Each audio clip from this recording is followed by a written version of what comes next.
Araby by Joyce. North Richmond Street, being blind, was a quiet street except at the hour when the Christian Brothers School set the boys free. An uninhabited house of 2 stories stood at the blind end, detached from its neighbors in a square ground. The other houses of the street, conscious of decent lives within them, gazed at one another with brown, imperturbable faces. The former tenant of our house, a priest, had died in the back drawing-room. Air, musty from having been long enclosed, hung in all the rooms, and the waste-room behind the kitchen was littered with old, useless papers.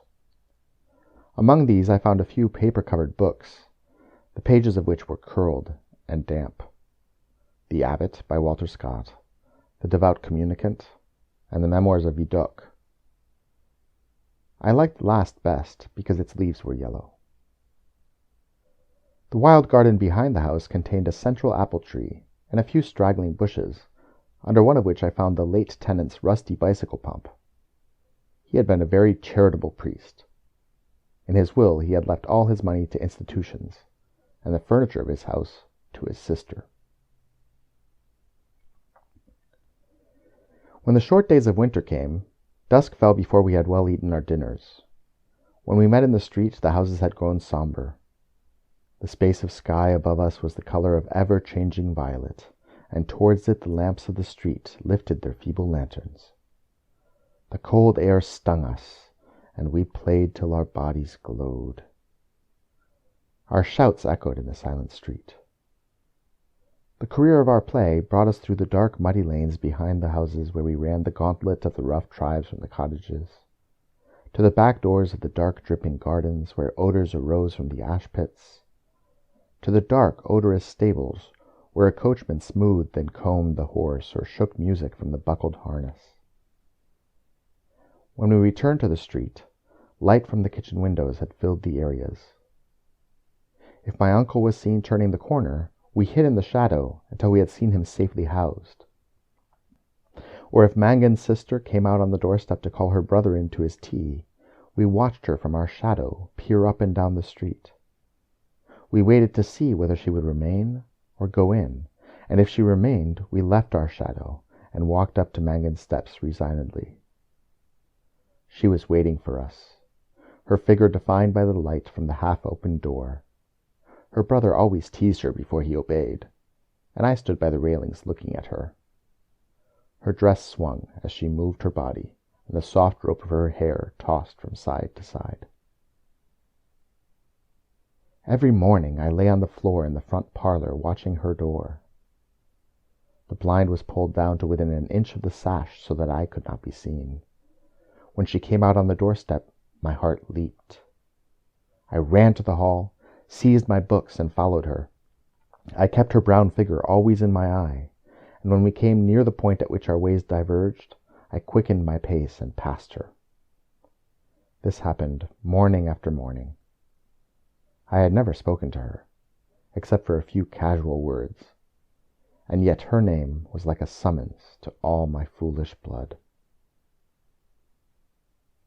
Her image accompanied me even in places the most hostile to romance. On Saturday evenings, when my aunt went marketing, I had to go to carry some of the parcels.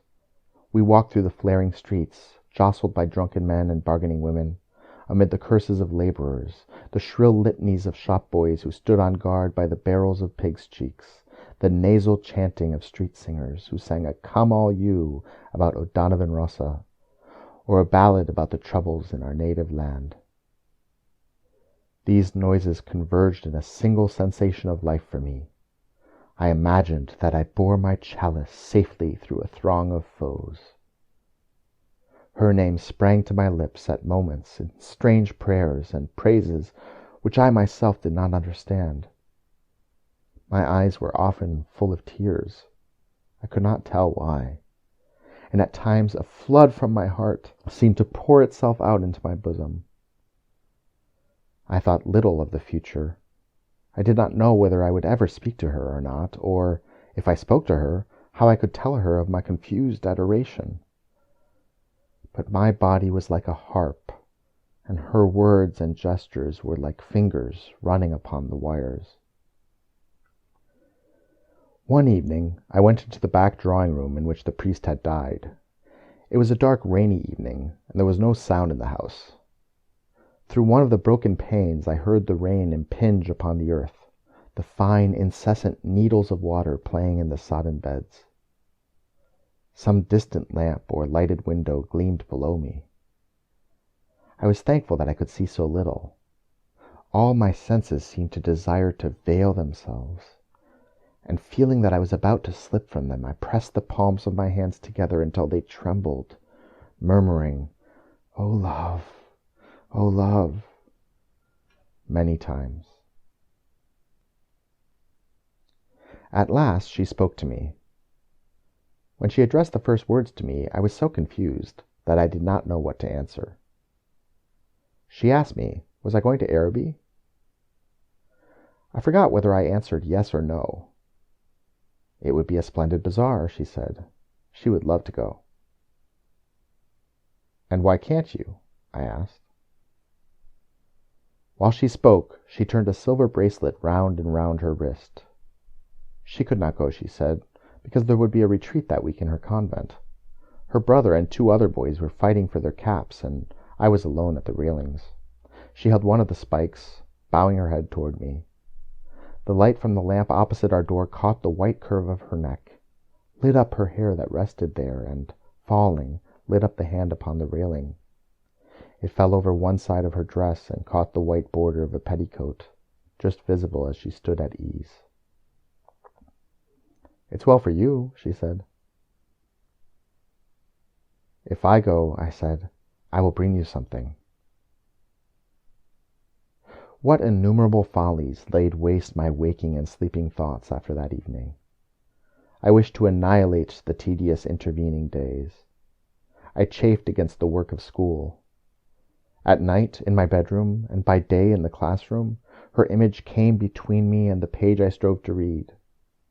The syllables of the word Araby were called to me through the silence in which my soul luxuriated and cast an Eastern enchantment over me. I asked for leave to go to the bazaar on Saturday night. My aunt was surprised and hoped it was not some Freemason affair. I answered few questions in class.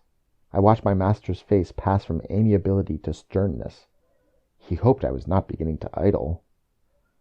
I could not call my wandering thoughts together. I had hardly any patience with the serious work of life, which, now that it stood between me and my desire, seemed to me child's play, ugly, monotonous child's play. On Saturday morning I reminded my uncle that I wished to go to the bazaar in the evening. He was fussing at the hall stand, looking for the hat brush, and answered me curtly, "Yes, boy, I know." As he was in the hall, I could not go into the front parlor and lie at the window. I left the house in bad humor and walked slowly towards the school. The air was pitilessly raw, and already my heart misgave me. When I came home to dinner, my uncle had not yet been home. Still, it was early. I sat staring at the clock for some time, and when its ticking began to irritate me, I left the room. I mounted the staircase and gained the upper part of the house. The high, cold, empty, gloomy rooms liberated me, and I went from room to room singing. From the front window I saw my companions playing below in the street.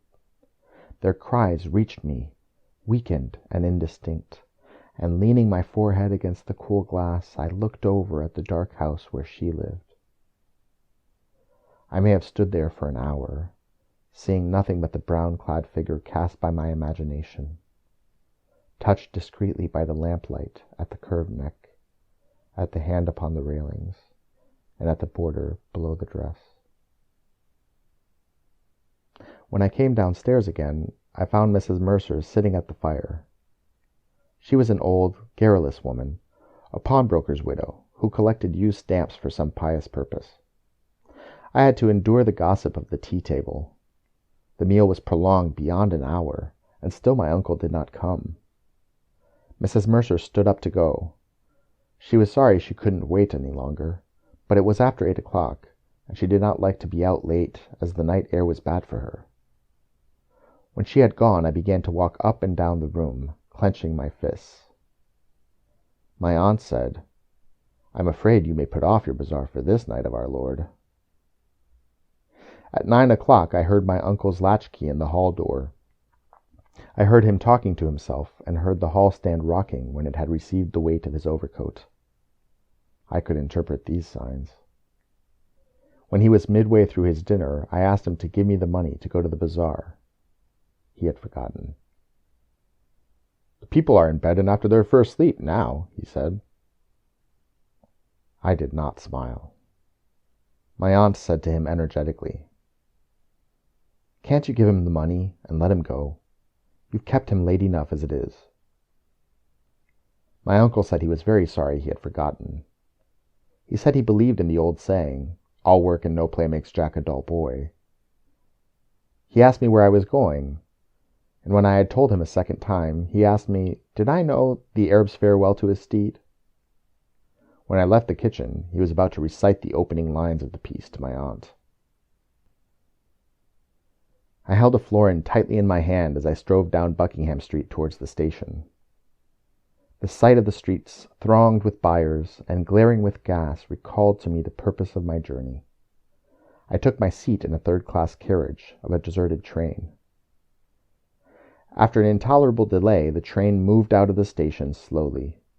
It crept onward among ruinous houses and over the twinkling river.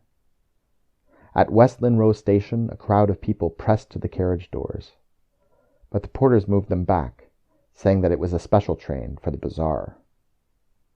I remained alone in the bare carriage. In a few minutes, the train drew up beside an improvised wooden platform. I passed out onto the road and saw by the lighted dial of a clock that it was 10 minutes to 10. In front of me was a large building which displayed the magical name. I could not find any sixpenny entrance, and fearing that the bazaar would be closed, I passed in quickly through a turnstile, handing a shilling to a weird-looking man. I found myself in a big hall, girdled at half its height by a gallery. Nearly all the stalls were closed, and the greater part of the hall was in darkness. I recognized a silence like that which pervades a church after a service. I walked into the center of the bazaar timidly. A few people were gathered about the stalls which were still open. Before a curtain, over which the words Café Chantant were written in colored lamps, 2 men were counting money on a salver. I listened to the fall of the coins.